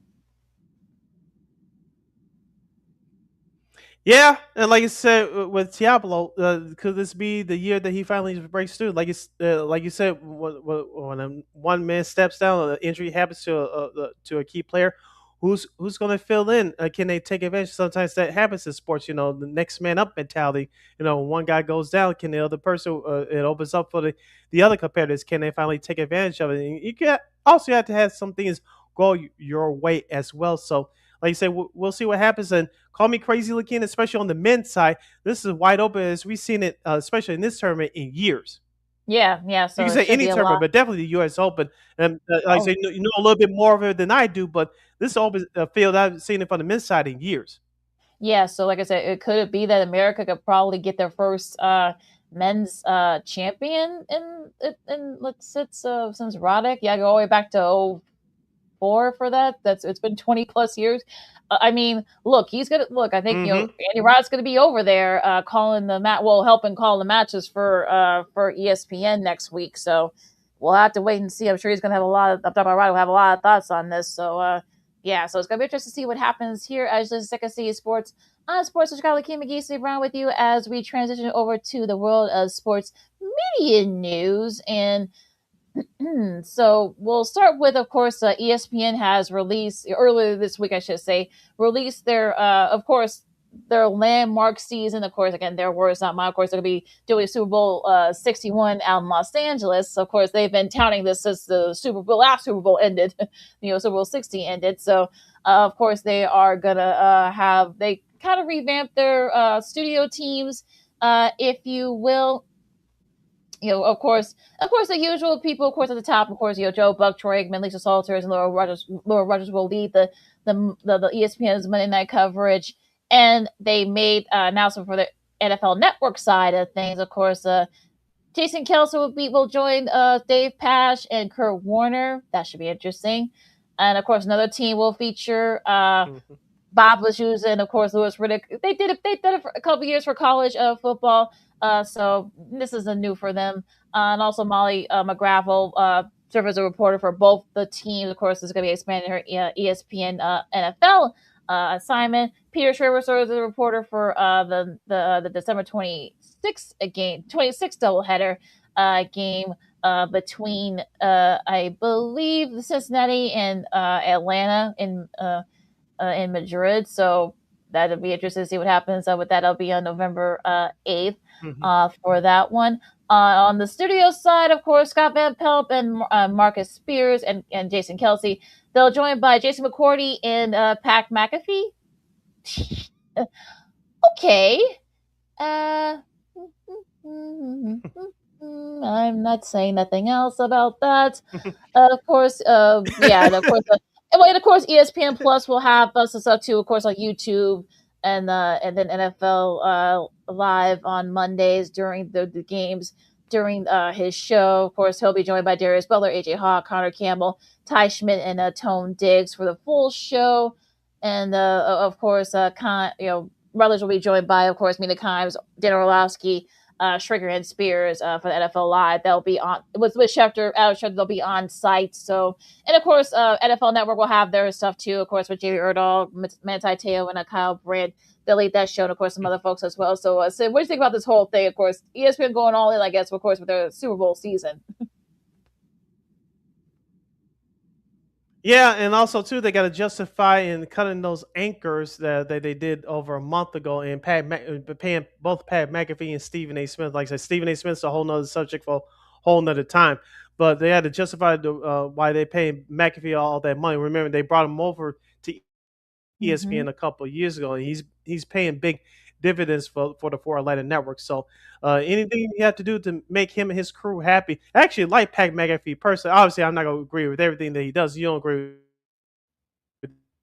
with a person everything they do, but time programming over there so far. That's why you don't have Sports Center on 24 hours a day, especially during the midday. Was anybody watching that for all those 3 or 4 hours? No, I wasn't. But Pat McAfee has really saved ESPN during the middays with their life. And of course, you mentioned he's going to be used for college game day, and they're just trying to get the most out of that paycheck that they're paying them every year. So, this just is the price of doing business, and we're looking at it in real time right now.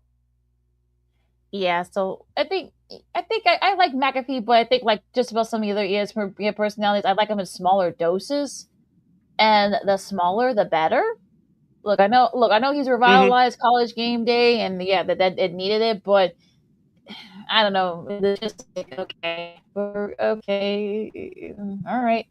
But I guess we'll see how it goes. Like I don't think. Look, I used to love watching Monday Night Countdown, for years. So I might be watching it less, but I guess we'll have to wait and see how it goes. Yeah, like I said, you got big personalities, no pun intended. You have big personalities over there. The star-studded cast with Marcus Spears, McAfee, and Jason Kelsey. All three of those guys love to talk, and they love the spotlight to themselves. It's going to be interesting how much time do those three individuals get, because Scott Van Pelt, who's going to host this thing, he's going to host it and manage it. He's going to eventually manage it very well. But all three of those guys that you mentioned, they are huge personalities. I think it's going to be some quote unquote infighting on camera who's going to get the most time.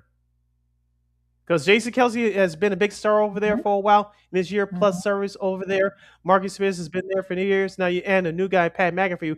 They're gonna have more viewers than ever for that pregame show because everybody's gonna watch what McAfee does and what he says. And so those other two guys, like, well, are we gonna be on our toes? What he says, what he doesn't say. I don't think it's gonna be like a Stephen A. Smith type of situation, but it's gonna be some quote unquote fighting for camera time there. I promise you that. Well, we know that. Look, I know. Look, Scott Van Pelt been doing this for years, so I'm not worried about what he's gonna. He'll be able to manage that. I mean, I don't want to say ruckus or any, stuff like that. But we'll have to wait Mhm. and see what happens. But yeah, he's gonna be delivering some traffic. So we'll see what happens there. Now, more sports media news. Here's some changes to the Notre Dame football coverage. Of course, now they have a new sideline reporter. She is Caroline Pineda. You've seen her, of course, doing baseball, and also she's done a lot of WNBA.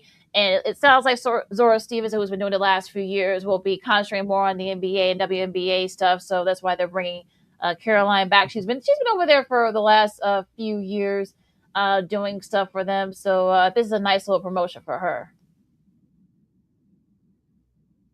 Yeah, like I said, she's been at it for a long time, and we know that Notre Dame football is a big price to college football for NBC for years, and it still is now. Now with their expanded coverage of the Big Ten and the Saturday night football, which did very well last year. So you just gotta. Sometimes you need a refresher course, bringing in new talent, obviously. So, and like I said, good for her. And like I said, she'll get that exposure that she needs, and like you said, NBC will try to keep a top spot in their college football coverage, especially with Notre Dame. And I think a lot of people are expecting some big things from Notre Dame this year. So we'll see. I'm sure. Look, she's Hmm. really good. If you see, look, if you've seen her like on the sidelines, on the dugout, she's actually really good. So I think the coverage is gonna be just fine. Yeah, agreed. All right. Let's see. Is there anything else? I'm not really seeing anything. Anything else that you want to talk about? I know we got a few more minutes left. So, anything else that's on your mind, Sid, before we disperse? Oh, I wanted to ask you since I know you have not to get into your business a little bit, but I know you've been outspoken about not direct TV, YouTube TV, not YouTube TV. covering not carrying any regional sports channels. Of course, the traditional regional sports channels are obsolete now, especially when it comes to Mhm. basketball, hockey, and basketball, hockey, and baseball. But of course, I want to give a shout out to WCIU. I know as of right now, they're done with their Mhm. simulcasting coverage with the White Sox from CHSN so far this year. They broadcasted the last three games of the Crosstown Classic. I'm sure that they're going to get high ratings once those numbers come out. But I know that you don't get the regional sports channels, but Mhm. I know that I'm sure you caught some of the Crosstown Classic the last 3 days, of course. WCIU simulcasted the White Sox broadcast from CHS. I wanted to ask you, did you catch some of that coverage? I'm sure you did, but what did you think of the coverage for CIU? Yeah, I thought it was fine. I mean, like I said, they went through the CHSN feed, so look, I got the perspective and from the White Sox perspective, and look, I've got nothing against that White Sox crew. Brooke Fletcher does a great job in the dugout reporting there. Of course, Shriven and Stone. You're always gonna get something from Stone. I think Shriven has improved a lot this season. I haven't heard anybody complain much about him. So this season, so Yeah. but yeah, so it was fine. I guess it was fine for the most part. It's okay. And of course, they broadcasted also. They broadcasted both the pregame shows and the postgame shows for the White Sox. Of course, Chuck Garfien is the host, and of course, Ozzie Guillen is the analyst. I know those ratings, I'm sure, were very high for both those shows as well. So hopefully, that this partnership, I'm sure, will continue into next season if we have next season and beyond. But I just hope that if the White Sox will do right by their fans, assuming I know this is tough since we're getting to the last few weeks of the season, but whenever the White Sox clinch, should they clinch a playoff spot via the wild card or the division, hopefully they can work out a deal with CIU to broadcast that game so everyone in the Chicagoland area can see it. Hopefully they're in those talks right now, But like I said, we're still a few weeks away from the end of the regular season, which is the last week of September. So hopefully, if and when the White Sox clinch the division or a playoff spot, hopefully that game can be simulcasted on WCIU. Well, the problem with that is that it wouldn't be the White Sox. This is not within their grasp. It's more of the MLB's decision. So, because I remember what happened last year with the Cubs. I know some people, a lot of Cubs fans want. I don't get Marquee Network, but I know a lot of Cubs fans are hoping to simulcast the games on Marquee Network. That didn't happen. So I think that's an MLB type situation. So if the White Sox make the playoffs and they don't, people don't get to see those games on CHS, said it won't be because of Jerry Rice, although it be to blame him for stuff, but it'll be MLB's doing, not them. So it's the decision of MLB that though the MLB as a whole, not just the teams. It wouldn't be their decision.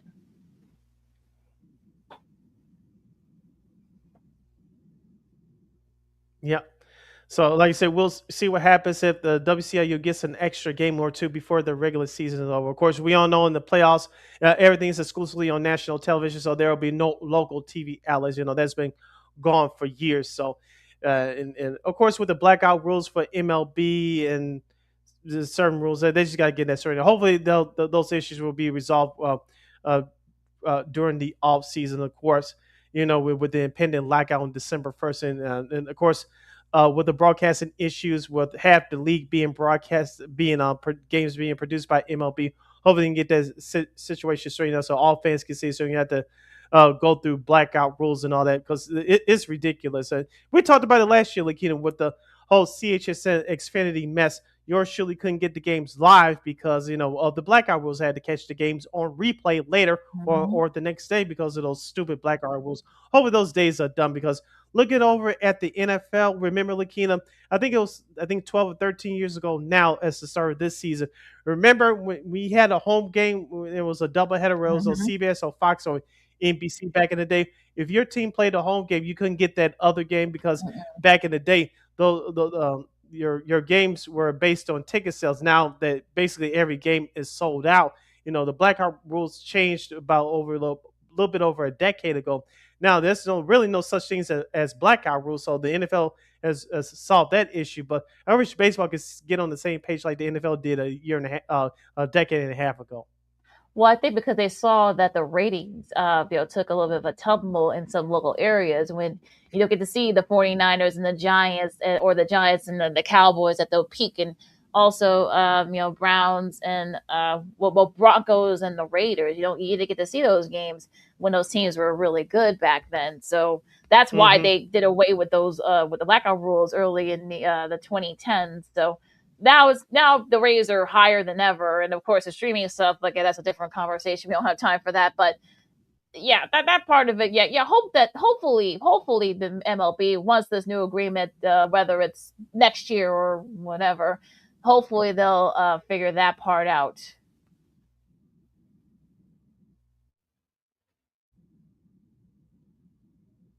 Yeah, and let's not forget all the national contracts with ESPN, NBC, and Fox all expire in 2028. So there's a lot of things to go through between now and then. Anything else before we disperse for the weekend? Well, we forgot to talk about this a couple of weeks ago, but look, I mean, Xfinity, NFL Network, Xfinity's back on NFL Network's back on Xfinity. So I'm sure you and all Xfinity customers are happy about that. So. Just in time for the merger. We said that they would figure it out. Yeah, I mean, look, we said a couple of months back that they were going to figure it out once, especially once the merging became official and such. So, it's fine. But yeah, so look, I mean, they figured these networks and these media, TV and streaming companies, they all figure it out eventually. So, yeah. Long as I have it, Red Zone ready to go on my front room television on Sunday afternoon, September 13th at 12 noon Chicago time, your boy is good. Yep. All right. So just real quick, you got the Little League World Series going on right now. You can watch that on the ESPN's networks. There was still like the round robin stages, so you'll get that for the next week or so. The WNBA, of course, looks like the Sky has been eliminated from playoff contention. Not a big surprise. as they get ready to wrap up their season. They face the Valkyries. They host the Valkyries tonight on Ion. And I believe it's going to be on 6-7 to score, if I'm not mistaken. I know they've been doing a lot of some of the home games, select home games. So I don't know if that's going to be one of the games they'll be on tonight. But you can check that out if you want. Let's see, anything else of note here. Well, yeah, it's because some of the they got the Fever and the Liberty on Prime Video, and the Sun and the Sparks also on Prime Video. That's a nice place where if you're trying to grow your sport. But whatever, I digress. But yeah, so you check that out as well as we're getting ready for the end of that season, the regular season of that. So that's whatever. But but yeah, so with that said, you can follow my Keenan McGee on the Twitter, Keenan on the IG. You can follow yours truly, Sidney Brown, on the Twitter, X, in the IG at SidKid80. Once again, it's SidKid80. That's SIDKID80. That's SIDKID80. Be sure to download the Sports Zone Chicago app wherever you get your apps. Please follow Sports Zone Chicago on all social media platforms on Facebook, X, Instagram, and YouTube. And thank you very much in advance for your support. Like, share, subscribe, and tell your friends. Be sure to catch Second City Sports live in the living color every Monday, every Friday from 12:15 to 2:15 p.m. Central Standard Time right here on Sports Zone Chicago. One more again, as the kids would say. Be sure to catch Second City Sports live in the living color every Monday, every Friday from 12:15 to 2:15 p.m. Central Standard Time right here on Sports Zone Chicago. And if you missed a segment, us talking about the sports media news, our Cubs and Sox discussion from earlier, MLB discussion from earlier, our Bears and NFL discussion just a few minutes ago, don't worry, you can catch the replays anytime, anywhere on Sports Zone Chicago's Facebook and YouTube channels. You can catch replays of our show, Sean Sierra Sports, the Smoke Fellas, excuse me, as I'm sure they're going to be having a lot to say as the Bears gear up for their their preseason matchup against the Bengals coming up later tomorrow night. Oh, but even still, you can catch it anytime, anywhere on Sports Chicago's Facebook and YouTube channels. And we will provide. All right, be safe out there, folks. Enjoy the preseason football if you're into that. Baseball, of course. The Little League World Series if you're into that. WNBA if you're into that. Or if you're getting ready for college football coming up next weekend. Hopefully we'll have a friend of the show coming to talk about it for the next week or two. And I promise we'll start doing our divisional previews. Hopefully we'll have some people on to talk about that as well. So hopefully we got a lot of great stuff for you guys coming up in the next few weeks before the start of the NFL season. But, enjoy yourselves. Be safe out there. For Sid, I'm LaKeena. This has been Second City Sports on Sports Zone Chicago. We'll see you guys Monday. Real quick, LaKeena, White Sox fans, tomorrow is Puerto Rican Heritage Night at Sox Park at 6:10 p.m. against the New York Mets. But before then, Lot B as in boy whiskey, aka tequila at Comiskey. That's tomorrow at 3:30 p.m. And Lot B as in boy at Sox Park on 35th this year. You know where it is. Yours surely is going to be there. Folks from White Sox Twitter is going to be there. Maybe a celebrity or two will be there. If you guys go into the game tomorrow for Puerto Rican Heritage Night at Sox Park, before the Sox take on the Mets at 6:10 p.m., remember to stop by Lot B and some boy for whiskey, a.k.a. tequila at Comiskey, presented to you by the Chicago Sports Bombs. And drink responsibly, folks. Don't drink until Monday. Holla! Go Sox! And drink responsibly, folks. That's right. Careful with the tequila. Too much tequila. I'm just saying. So, not speaking for personal experience, but I'm just saying. So, so if you guys could go out there, be safe, and like I said, we'll see you guys on Monday. Go Sox! Holla!